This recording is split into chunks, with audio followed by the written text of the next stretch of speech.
We got 36 minutes. All right. Well, here we go again. Welcome back to another episode of For Behind the Anvil with your host, me, Michael Peterson, whatever you want to call me. Just don't call me late for dinner. Tonight's episode, we have guest Dustin Rhodes of Memorie, Forge of Memorie, Axes on Main. Dustin Forge works. I know I was going to let him do that, but I just spitting it out. Here we go. Squirrel time. All right, Dustin, welcome to the show. And hold on, let me get a How's it drink. going? It's been a long day. Can you tell? Just a little bit. Um, yeah, fun day, fun day. All right, Dustin, I'm going to get turned it over to you for a minute. If you want to just give us a quick little brief bio about yourself, what you do, how you came about it, and then we just kind of just john on from there. Okay, very cool. My name's Dustin Rhodes. I am the owner of Dustin Rhodes Forge Works LLC, and our business here in St. Elmo, Illinois, is Axon Main Forge and Memory. We're a member of the Forge and Memory family that was started by Robbie Bowman, another Forged and Fire alumni, Forged and Fire fan favorite, seasons 3 and 4, episodes 5. Myself, I was on season 4, episode 2 of Forged in Fire. I was on season 1, episode 1 of Master of Arms, the Flintlock Axe Pistol. Where they have And nice little boxes so you could look taller. Sorry, had to throw that out there. here, I'll drop this down so it makes me look taller. There you go. There And we of course, go. that camera angle helps makes things look taller as well. Oh yeah. So I've been a bladesmith for about 32 years. I'm a full-time bladesmith. Um, Cheyenne Brown, she also works here in the shop. And she was on season 9, episode 5. We've sent 3 people from the shop to Forged in Fire. And everyone's been pretty successful in it. Mike, you've been to the shop actually Yep, several for times, both our, shops. our yeah, for our first grudge match that we had. And I do a lot of frontier style knives, Bowie knives, tomahawks. I also do swords. I do a little bit of everything. And this is who I am. This is what I do. And As he sits I'm okay forwardly with that. behind the anvil. Well, I figured I'd sit here, Well, behind the yeah, anvil because I'm like, yeah, well, if I move a little bit, you can see the forge and all the yeah, fun stuff yeah. behind me. But Well, that it kind of plays off the name behind the anvil. behind the anvil, I mean, you said behind the anvil, so I'm behind the anvil right There we here. go. So I know you've done a lot of interviews and a few other things. We're gonna try not to copy those. What are some stuff that you wanted to talk about that didn't get brought up or afterwards like, damn it, because I've done the same thing. It's like, oh, I should have talked about that. Let's dive in a little bit more on something like that. Maybe kind of what particular knife that you like to do yourself the most. It's just it just the kicks and thrills of what I like doing this. Wish could do a lot more. Well, I think the one specific design that I would like to do a lot more of is the same one that every bladesmith wants to do a lot more of, and that's the one that sells for the most and the most often. True. It's not a specific design. Now, if I said, hey, the knife I like making the most is it's probably going to be like a recurve Bowie, kind of on the larger side, something that you have the additional leverage of the recurve. You've still got that serpentine style, and just something that I enjoy making. It's functional art. And sometimes we do copper blades. We do primitive copper blades. Other times um, we do meteorite Damascus. We do re reverse Excuse me. falchion, weird stuff. And when it comes down to it, what do I like the most? I like a utilitarian blade that is reasonably priced, that I can sell day in, day out, and every day, because that's how I pay my bills. But that's also how I make enough money to be able to go do the weird, cool stuff I like to do, like the meteorite Damascus and other stuff like that. So, um, Speaking of meteorite Damascus, I still wish I had a picture. Everyone says, "Yeah, oh, you thought I was just bringing in a little tiny chunk to try." No, I brought him about a pound and a half of meteorite is what he ended up getting. yep. Here, dropped it in your hand. You're like, "Holy gee!" So, Well, funny that you would mention that because I've actually got the knife I made from that over there in a case. It was published in Knives 2023, which you and Daisy also got yes, published sir. in. Yep. Um, so yeah, I put that to good use. I actually sent a little bit of it out to Ryu Lim for, I don't know if I sent it to him for his birthday or just because, but I know we talked you know about how how it is he with would bladesmiths. Hey, I got something weird. You got to try this, try man. it. Yep. It's like being around hippies. Hey, man, you got to try this. Yeah. 80 CRV too. Speaking of steel, I'm glad you brought that up. So, a purpose of this show is not only talk about knives, we give a little education as well. Um, what steels are you kind of more fond to play with? I mean, for me, it'd be like 5160, mainly Damascus. Cable right now is one of my favorites. I used to do used to use, excuse me, O1 tool steel and A36. Never really liked it. I just did it because that's kind of what Dad did. I didn't really start playing with weird stuff until later on life and getting into 5160. I'd have to say 5160 and Cable Damascus is my favorite with a little 15 and 20.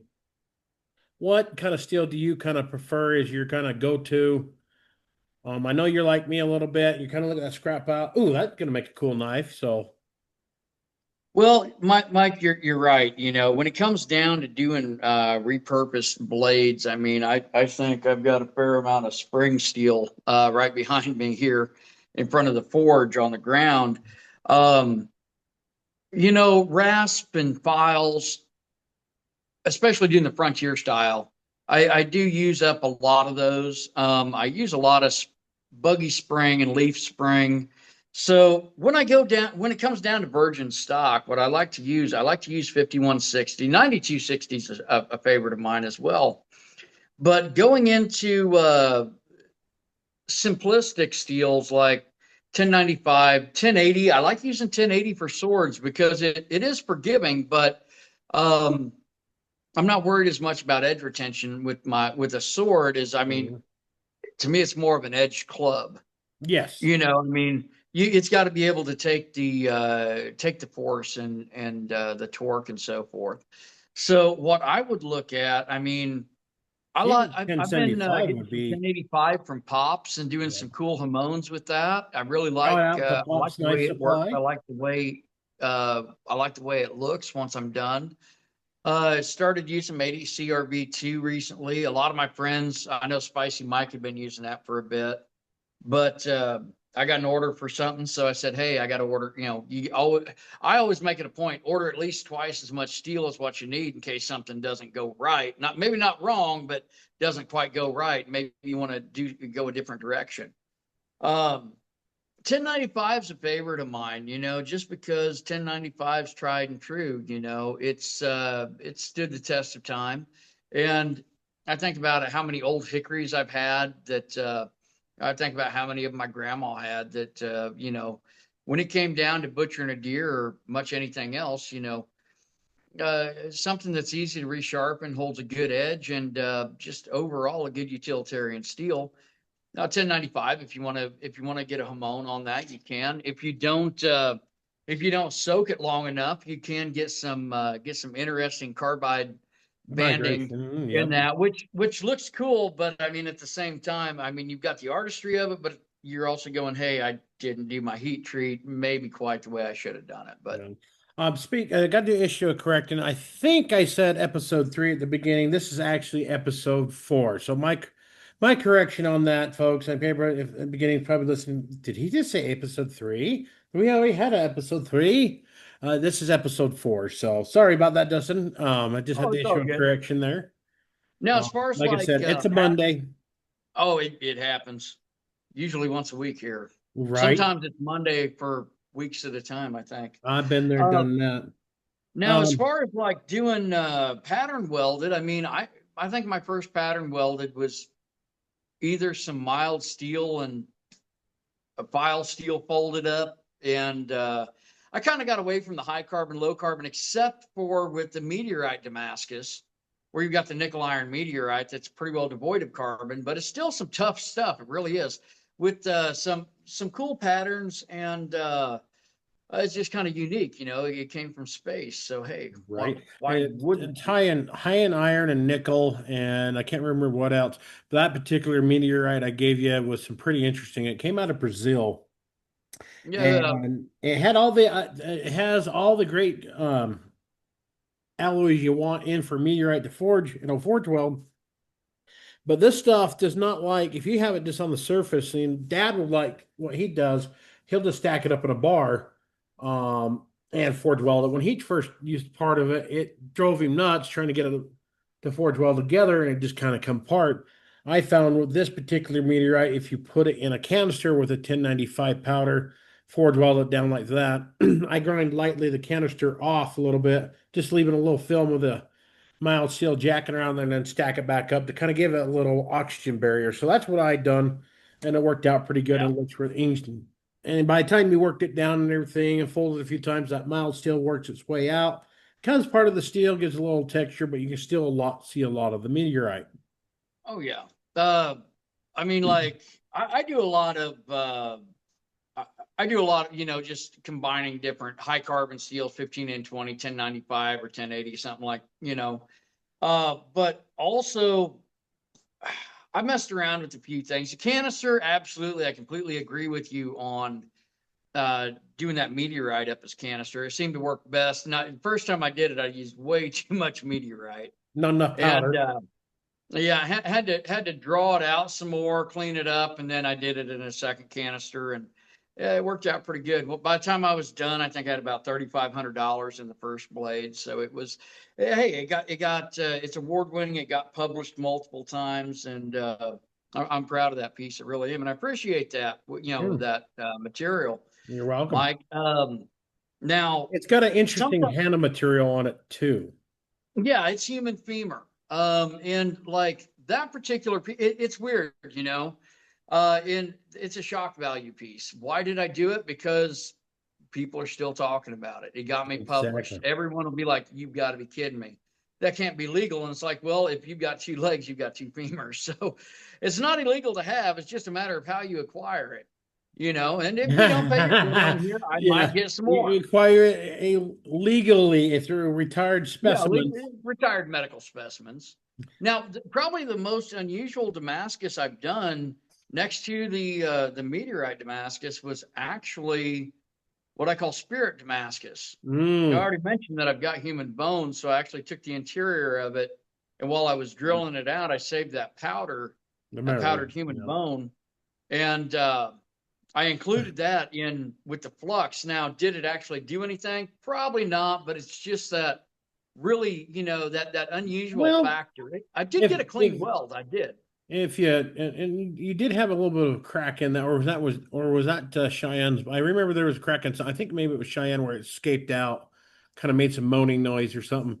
Now when you do, when you're talking about carb, the calcium and the carbon, you can actually carbonize bone. When you heat it up, it burns all the impurity, it leaves carbon. There is carbon in our bones, which can, over a long period of time, absorb into the steel. So technically, some of that bone could have been absorbed on a carbon-based level, absorbed in that steel if you let it soak long enough as you're working it. Which you use a Oh, propane forge, which your time is going to take a little longer to soak, and it would probably draw that in. absolutely.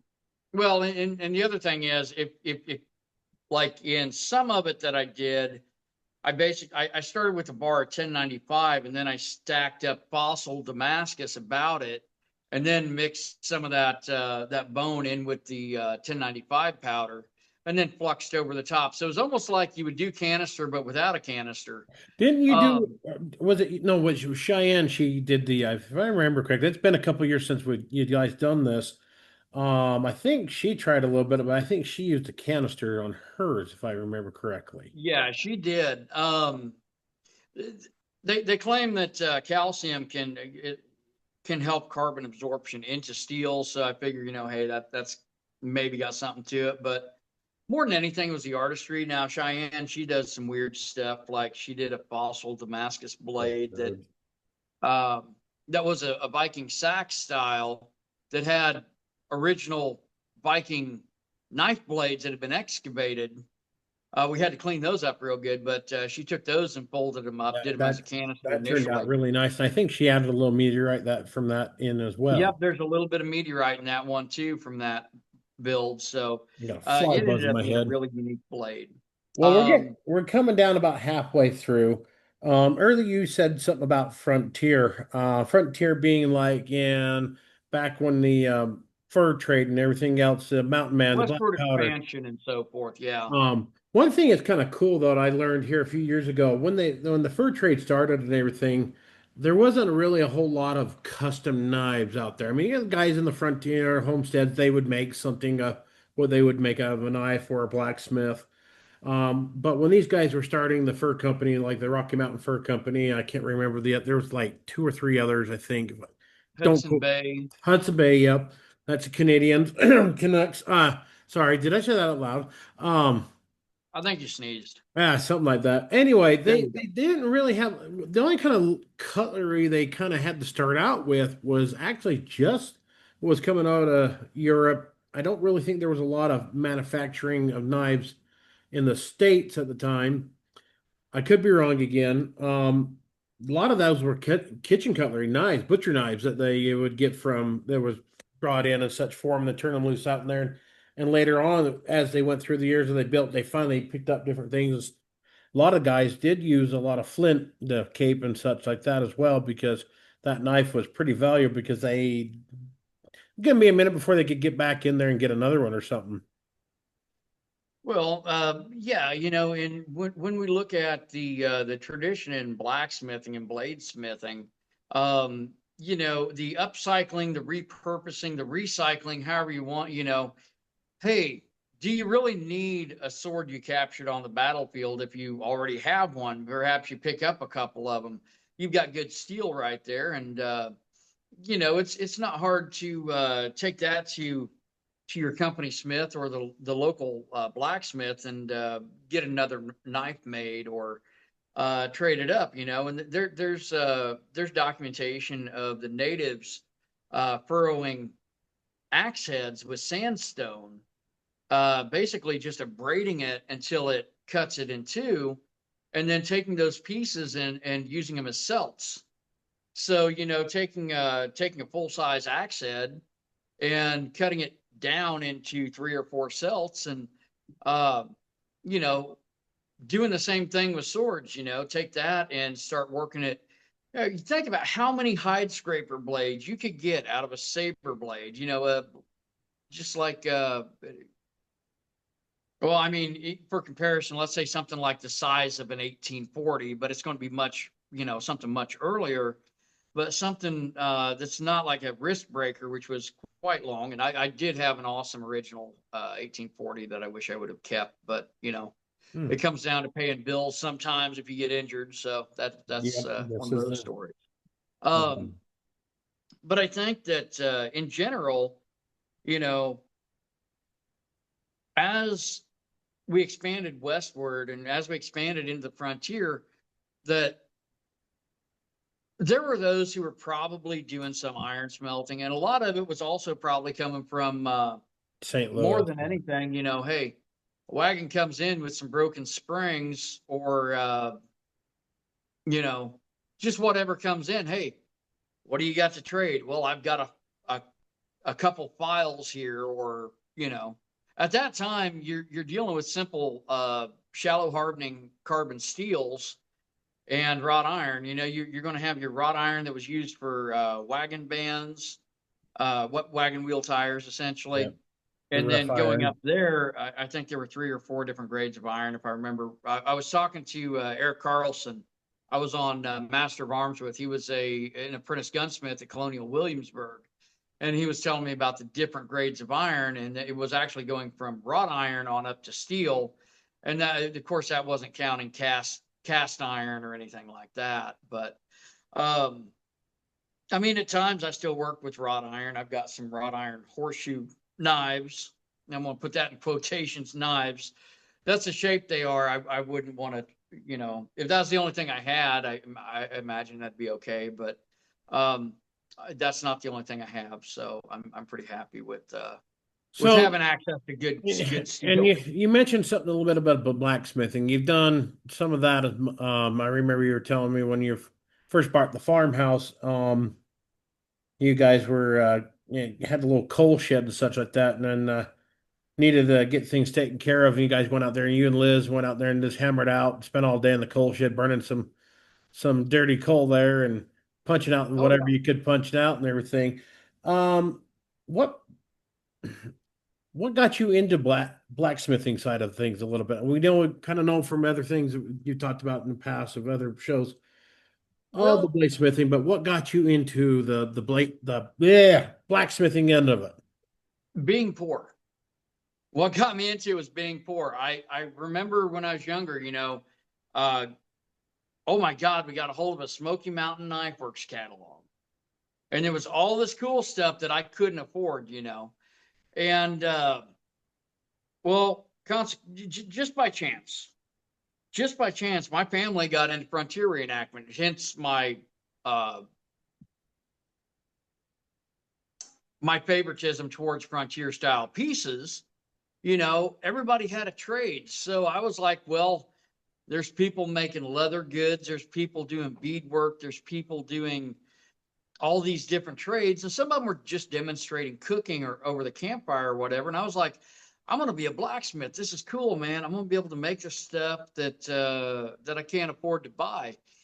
And nowadays I'm like, I if I want it, I guess I can go make it. But at the same time, then I'm going to have to sell it because that's what I do. But how I got into it was actually Rendezvous, Frontier Reenactment. And I still go to some of them. I still go to some of the gun and craft shows and so forth. But more than anything, it's kind of it's layered up, because the blacksmith at one point was the foundation of society. If Yes, you're going to have some form of society, you probably need someone who can make weapons or tools, who can repair metallic items that break. Good person to have around. So either exactly. when there's war, you either capture that person or you do away with that individual. Which most likely they captured unless he fought back and they had to do away with if, him. if you make good axes and swords, hey, we want him to go make good axes and swords with us. We'll give him some chicken, some beer, and a couple winches, and we're good. You went to recently last June. You went to Blade Show in Atlanta. There, I wish I could have went, but we are kind of stuck out here in the way in the west, and things been a little tight on my end. But we'll get back to traveling again here soon. Our friend Albert, not even gonna try to say his last name. I'll murder it. Bistritsky, Yes, sent you Dr. Big a and Scary. Good sent you guy. something really cool to forge down. I believe it was a 50 caliber barrel. Within Yeah. within a couple of minutes, kind of describe what it was like to forge that down and everything. Okay, so first thing I did was I was like, okay, I have worked with gun barrels before. I've worked with wrought iron barrels. I've worked with chrome moly barrels. And so first thing I did was I looked it up to see what it might be because I'm like, it's got to be something that I can turn into something useful. And the research I did said that it was most likely something similar to 4140. Now, 4140 is generally something I would use to make Hammered eyes and axes, hardy tools, punches, drifts, something to that effect.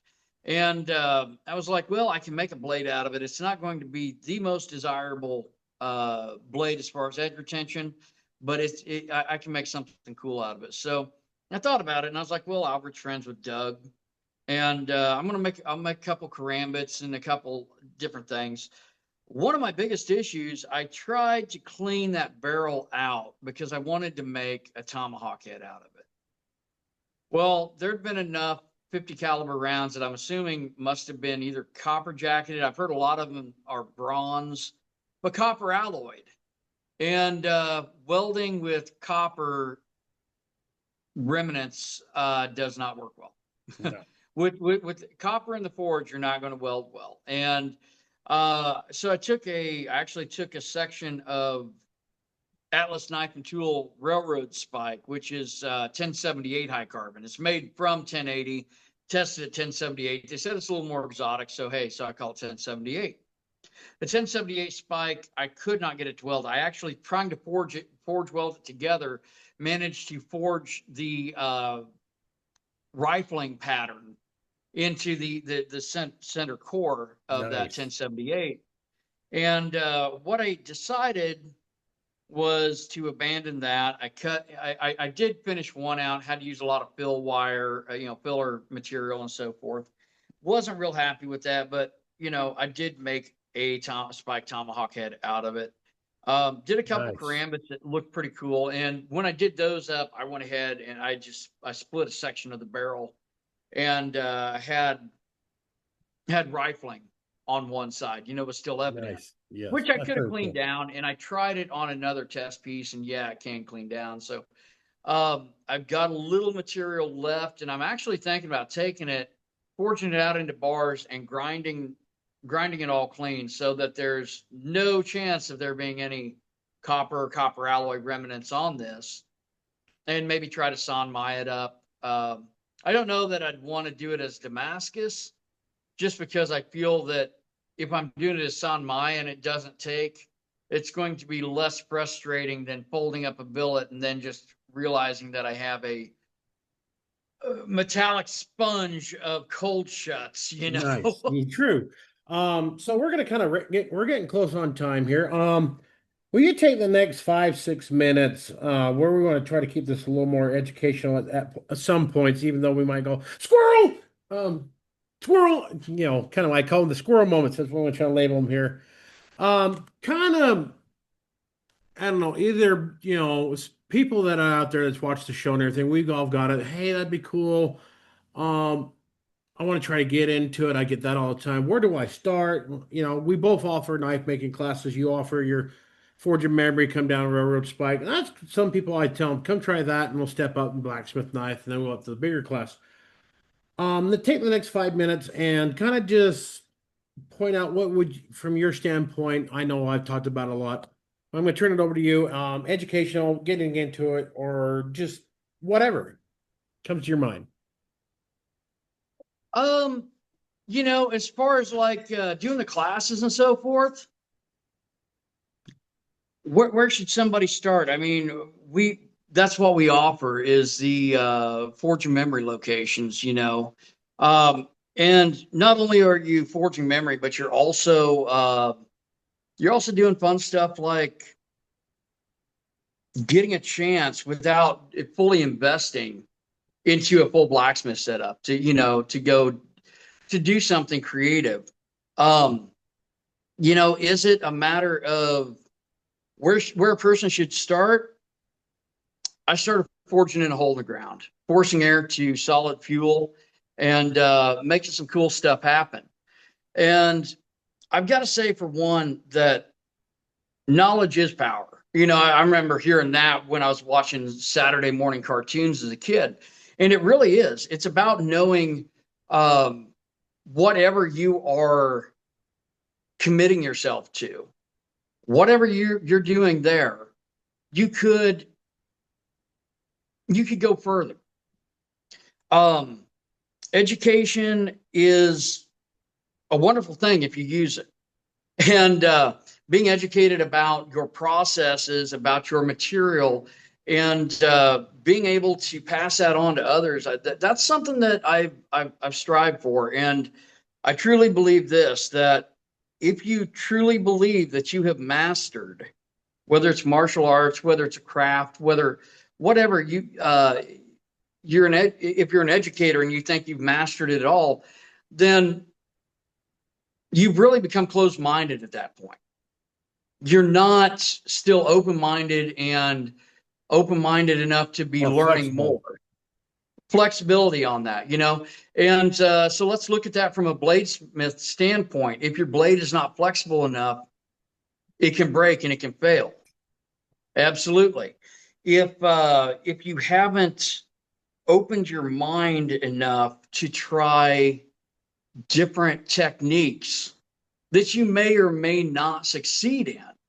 I mean, the meteorite Damascus. My first attempt was I did it, but it was frustrating. I mean, it really was, but I figured it out. And we talked a lot on that, on different techniques. And I think what and I sorry to cut you off, but bringing it back to that, what you did originally was take and made a box out of 1095 and put the meteorite inside, thinking that we could Initially, contact it. initially I did, Welded trying to some, keep it but as high carbon as I could. Yeah. yeah. And I Well, changed it up going back to, so that's where you could tell me something that's going to further my education and my processes. And I truly believe that if you're learning from someone who has experience, the ability to teach, which is, you know, it's a it's a talent in itself. But if you have the proper setup to where you can learn and you can not struggle, you've got the right tooling, essentially. The right tooling and the right instruction, then a person can go far and they can advance a lot faster. And I love teaching, whether it's someone coming in to do a railroad spike knife experience, or they want to learn about doing Damascus, or just furthering their craft and keeping the craft alive. That's where it comes in to really comes into full circle, because we're only here for so long. yep. I had a gentleman who here over a year ago took a class. He took a blacksmith knife class. Just wanted to get a little taste of it, see what it's like, because he's seen the show, seen me on shows, seen my work before, heard about it. Booked a class, took it, loved it. A year later, called me up. Hey, I got some knives I'd like to bring over and have you look at and give your opinion, kind of critique it a little. I said, sure, come over. And he caught the bug after that. And I was like, he Yep. come in, showed what he had from his first knife him and his son worked on, and him and his son worked on a couple together. And I was like, wow, I was impressed. I even put pictures of it, him and his son on, and the picture of the knives. I says, how much do you spend so far? He says, I don't want to talk about it. And same with Sam. Sam did the same thing. He come took it. Well, I think he's into it so far after buying a hammer and everything else. He's into it about 8 grand and still got more to spend. So, Yeah, I remember just after I did Forged in Fire, I was getting a lot of orders and I was selling a lot more and for more money, and I was taking that money and rolling it back into the shop. And I'd have people come in and they'd be like, "Oh, wow, well, I could have picked this power hammer up for 1,500, but I thought it was high." And it was like, "Do you realize how many tens of thousands of dollars a year I spend on this?" At the time, as I was building, as I was buying more forges, more anvils, more tooling, power hammer, press. And then you've got to feed the beast. So you've got to look at your consumables, like your fuel, your materials. It makes a huge difference. It really does. yep. So any parting wisdom? We got a couple minutes left here, and then I'm going to jump in and kind of walk us out of here. Any parting in the next 2 minutes? Any parting words of wisdom? Um, there is no there's no gain without risk. True. Be safe about it, but don't be afraid to try a new technique. We work in a we work in a career. We work in a job set that you're going to bleed, get burnt, and possibly sever something. Don't do that.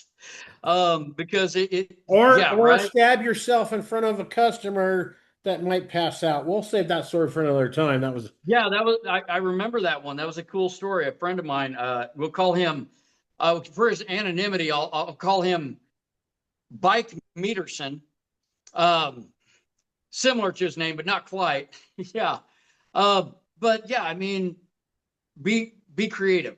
Be yes, creative, make awesome things, live a good life, help others. when you can. Don't extend yourself when you can't quite to do it either. Don't spread the butter too thin on the toast. That's Yeah, right. that's true. Awesome. Well, appreciate Dustin for reaching out. I hope we get I this is again number 4 episode, not number 3.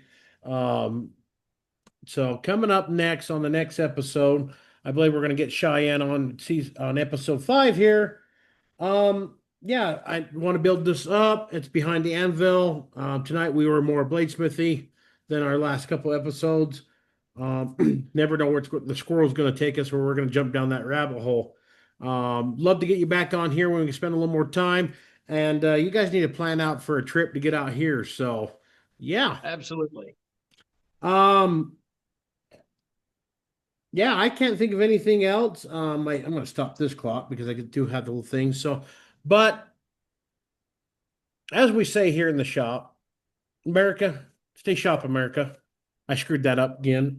I'll get better at this. So again, trying new things, learning how to do things. Repetition So, and practice makes you better. yep. All right, just stay right there. I'm going to end the recording. Again, stay sharp, America. Stay tuned. Thanks. Please share this out. Like, share us, give us some input.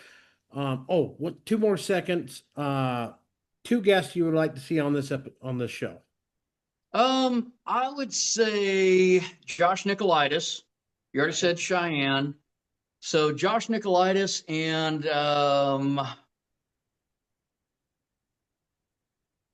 actually either Lizzie or Dalton. Hey, there we go. How about both Leslie and Dalton? There you go. We'll see what we can do. All right. Well, just stay right there, bud, and we'll chit chat after this. Again, thanks, folks. Thanks for joining them behind the anvil, as you can see, as Dustin is. Thanks for joining. I hope you guys enjoyed this episode. Please let us know of topics, tips, and who you would like to see on the show. Thank you much.